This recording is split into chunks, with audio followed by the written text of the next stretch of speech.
Unsa ni nga relasyon? Wala. Wala yung relasyon. Amigo? Relasyon ng amigo, di ba? O pila na katuig mga amigo? Bagora, doormates. Namoy separate relationships? Wala.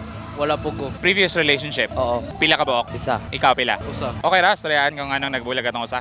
Pwede. Ang ano? Wala ra, kay study first. Unsa ni imong problema? Okay ra, storyahan? Like nawala ra kalit just because for school lang. Tarong man nagay ang pagabulag. Oo. Walay bago? Wala. Kay school lagi. Oo. Dagang nagparamdam. Daga nagparamdam. Nagparamdam. Ghost. Char. I mean, na yung mga girls nga marag magpa, you know, to be honest, ang ngayon ba mundua? So na yung mga marag magduldool, marag, sa may tawag na. Masyado. Wala kayo? Sure? Nagpatagad? Wala. Sa Facebook lang, sa Instagram. Mong na-entertain? Wala. Wala po. Dili pa ka ready for another relationship? Dili, pass. Same? Same ra. Focus ra sa eskwela. Ang sa'yo gipangita di ay, lucky ba?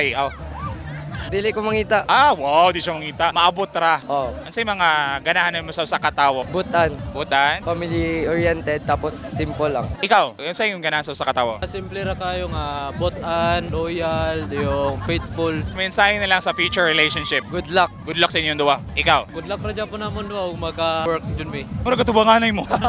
Mura katubanganay mo, diba? Dili po. Dili, oy. Magbuhay pa man so kung unsay mahitabo ninyo, update ko ha. Oh, sige. Sige.